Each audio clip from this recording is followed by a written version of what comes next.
सूर्यशौर्यमथेन्दुरिन्द्रपदवी सन्मङ्गलं मङ्गलम्।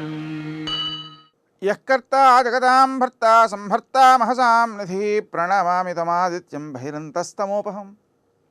నేటి కాలమాన విశేషాలను గమనిద్దాం. స్వస్తిశ్రీ చాంద్రమాన నందననామ సంవత్సరం దక్షిణాయనం, శరదృతువు కార్తీక మాసం శుక్లపక్షం ఆదివారం. సూర్యోదయం 6:30 సూర్యాస్తమయం 5:35. తిథి ద్వాదశి మధ్యాహ్నం 12:40 వరకు. నక్షత్రం అశ్విని పూర్తిగా ఉంది. వర్జం తెల్లవారుజామున 4:09 ప్రారంభమై 5:56 వరకు ఉంది. దుర్ముహూర్తం సాయంకాలం 4:06 నుంచి 4:51 వరకు. అమృతకాలం రాత్రి 12:35 నుంచి 2:22 వరకు. రాహుకాలం ఆదివారం కాబట్టి సాయంకాలం 4:30 నుంచి 6 గంటల వరకు. నేటి విశేషం క్షీరాబ్ధి ద్వాదశి. దీన్నే చిలుకు ద్వాదశి అని కూడా అంటారు. స్వయంభవ మన్వాది కూడా ఉంది.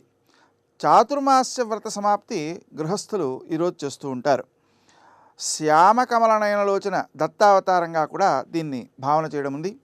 ఈ రోజున ప్రదోషం కూడా ఉంది కాబట్టి సాయంకాలపు వేళ శివారాధన, అలాగే క్షీరాబ్ధి ద్వాదశి సందర్భంగా ఉసిరి మొక్క, తులసి మొక్క ఈ రెండింటికి పూజ చేయడం. సామాన్యంగా ఏం జరుగుతుంటుందంటే ఉసిరి కొమ్మలను విరిచేసి తీసుకొచ్చి అమ్ముతుంటారు.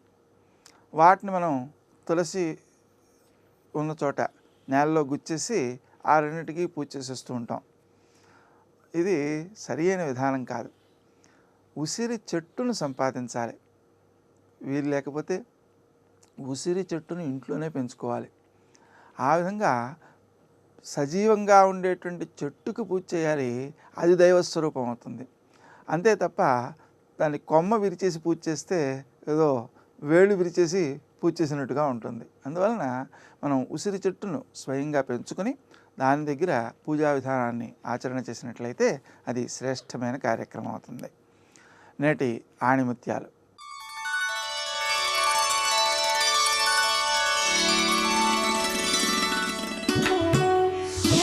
ప్రార్థనకు ముఖ్యమైనది హృదయం మాత్రమే, కంఠం కాదు.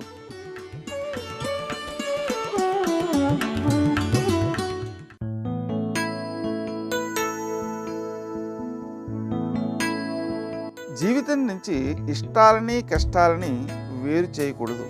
మొత్తం జీవితాన్నే ఇష్టపడాలి.